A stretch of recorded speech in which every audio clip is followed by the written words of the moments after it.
Oi pessoal, vamos começar a nossa aula sobre o romantismo em Portugal. Na verdade, é a continuação do capítulo 9, essa é a aula 2. Eu fiz essa divisão do capítulo para que vocês pudessem compreender melhor o romantismo na Europa. Então vamos começar entendendo um pouco sobre o contexto histórico. Portugal, assim como o restante da Europa, influenciou-se pela radical transformação histórica que ocorreu após a Revolução Francesa. Então, um marco aí para Portugal foi a Revolução Francesa. Nesse contexto, o sistema de monarquias absolutistas entrou em crise, o que propiciou o surgimento do liberalismo e a ascensão das classes, da classe burguesa. No início do século XIX, o país passava por grandes mudanças políticas e sociais. Ameaçada pela invasão das tropas de Napoleão, a família real portuguesa partiu para o Brasil, agravando os conflitos ocorridos na nação. A monarquia entrou em colapso e surgiu o anseio por uma revolução liberal. O romantismo em Portugal foi dividido em 3 gerações. A primeira geração, que nós vamos estudar agora, embora ainda marcada por elementos classicistas e árcades, prenunciou aspectos que foram desenvolvidos posteriormente. Pode-se afirmar que uma das grandes contribuições da poesia romântica, inicialmente, foi criar um ambiente propício para os poetas das gerações seguintes. Vamos ver agora um dos grandes nomes do romantismo na primeira geração, o romantismo em Portugal, que é Almeida Garré. Em Portugal, o início do romantismo ocorreu com a publicação do poema Camões, de Almeida Garré, em 1825. Trata-se de um texto biográfico sobre Luís Vaz de Camões. No poema, registra-se a presença de elementos tanto de natureza clássica quanto de novidades românticas, o uso dos versos decassílabos brancos e o vocabulário rebuscado, além da própria referência aos Lusíadas, vinculam o poema de Garré a um passado de tradições históricas, lembrando que os Lusíadas é uma referência ao povo português. O subjetivismo e o culto à saudade, a melancolia e a solidão o colocam em sintonia com a nova estética. Os românticos apostavam em uma forma menos rígida que privilegia a emoção. Outra característica é o amor idealizado em relação à figura desejada, apresentando a impossibilidade de realização do sentimento. Então, uma das principais características, ou as principais características, na verdade, do romantismo, na primeira fase, é esse culto à saudade, à melancolia, à solidão, essa exaltação às emoções, à subjetividade, bem como essa idealização do amor, a figura feminina sendo idealizada, esse amor que não pode ser concretizado. Eu trouxe um exemplo dessa fase, que é um poema do Almeida Garré, que tem aí o título Não Te Amo. Não te amo, quero-te, o amor vem d'alma, e na alma tenho a calma do jazigo. Ai, não te amo não. Não te amo, quero-te, o amor é vida, e a vida nem sentida a trago já comigo. Ai, não te amo não. Ai, não te amo não, e só te quero de um querer bruto e fero, que o sangue me devora, não chega ao coração. Não te amo, és bela, e eu não te amo, ó bela. Quem ama a aziaga estrela, que ele luz na má hora da sua perdição. E quero-te, e não te amo, que é forçado, de mal feitiço azado, este indigno furor. Mas, ó, não te amo, não. E infame sou, porque te quero, e tanto que de mim tenho espanto, de ti medo e terror, mas amar, não te amo não. Então observe aí a exaltação da subjetividade, das emoções e o amor não concretizado. Agora vamos estudar um pouquinho sobre Alexandre Herculano, que também é um dos grandes nomes do romantismo em Portugal na primeira geração. O Alexandre Herculano cultivou a historiografia, a poesia e a prosa. Ele trabalhou na Torre do Tombo e na Biblioteca Nacional. foi responsável por desenvolver o romance histórico em Portugal, certo? Herculano usou o panorama histórico para criar narrativas ficcionais. Então, a base para a produção do Alexandre Herculano será aí a história de Portugal. Há em seus textos o resgate do medievalismo, em que são retomadas lendas e histórias antigas, tidas como base para a cultura portuguesa. Um grande exemplo é a publicação do livro de contos e lendas e narrativas e do romance Eurico, o Presbítero, cujo enredo se passa no século VIII, durante a luta entre godos e árabes na Península Ibérica. A segunda geração é marcada pelo domínio da estética romântica. Nessa geração, a poesia se caracterizou pela sensibilidade e pela liberdade formal e pela liberdade moral. Os poetas são chamados de ultrarromânticos. Os temas mais desenvolvidos foram os populares, os folclóricos, os medievais e os relativos a uma atmosfera mais fúnebre e soturna.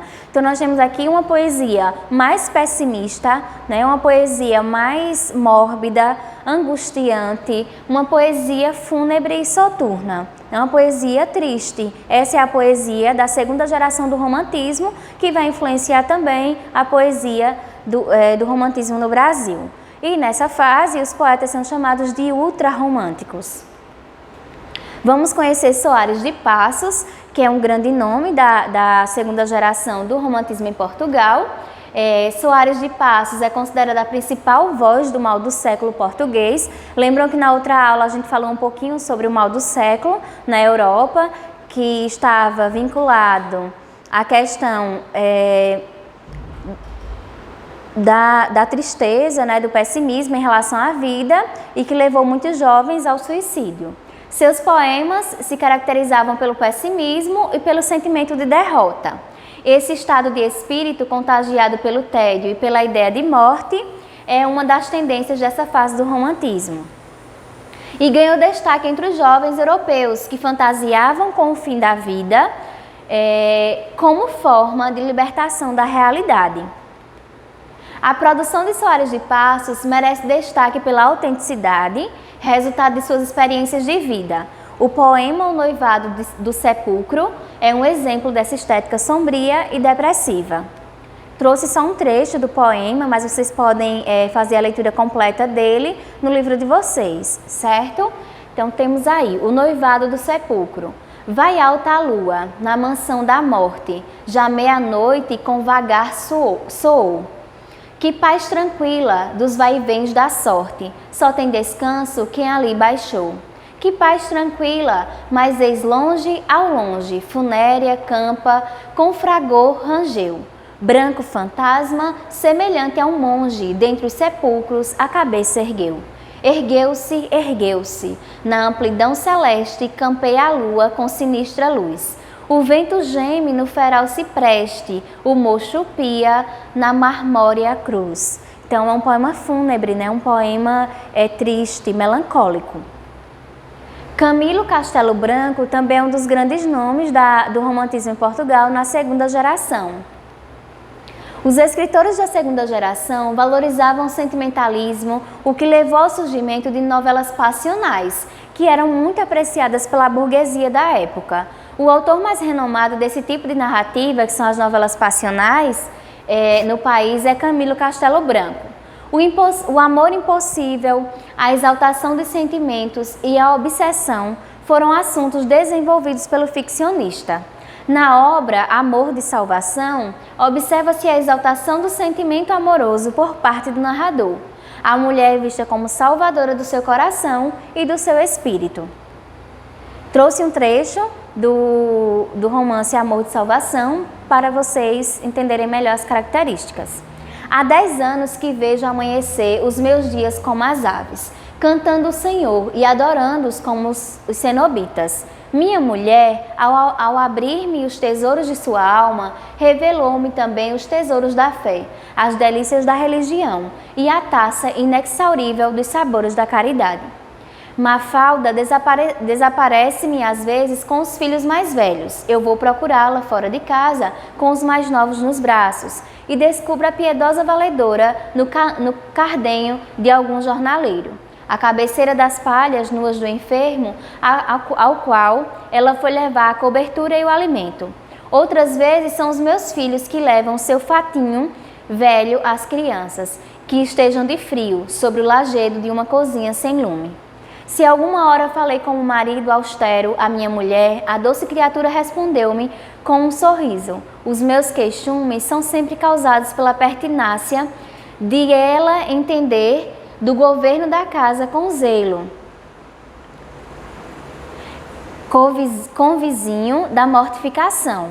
Mafalda é rica, mas tem uma máxima indestrutível: poupar para os pobres. Na terceira geração, nós vamos encontrar aí um aspecto que é uma fase de transição, chamada também de pré-realismo.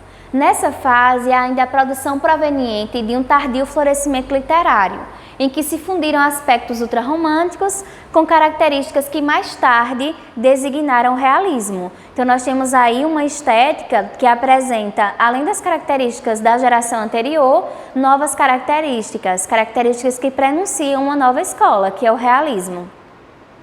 Um dos grandes nomes da produção literária da terceira geração do romantismo em Portugal é João de Deus.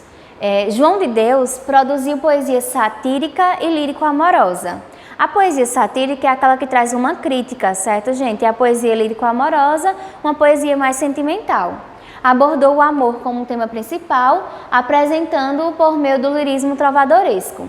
Sua poesia é marcada pela sedução em que o idealismo ainda persiste, mas possui natureza diversa, porque permite que a figura quase espiritualizada da bem-amada dialogue com aspectos sutilmente eróticos. Então, na segunda geração, a mulher amada era vista como inalcançável, né? O amor não poderia ser concretizado. Na terceira geração, a mulher aparece agora de forma com aspectos também eróticos. Esse erotismo, apesar de implícito, distancia sua produção do sentimentalismo ultrarromântico, né? Porque no ultrarromantismo a mulher era apenas algo que você tinha no mundo das ideias, certo? Não era uma relação que poderia ser concretizada. Trouxe aqui um trecho, na verdade, um poema do João de Deus, só para a gente ter contato um pouquinho com a produção dele e também com as características dentro do texto literário. Os olhos sempre que os pus, fitos nos astros do dia, parece que se introduz tanta luz na fantasia. Sabem o que acontecia? Fechava os olhos e via, do mesmo modo, essa luz.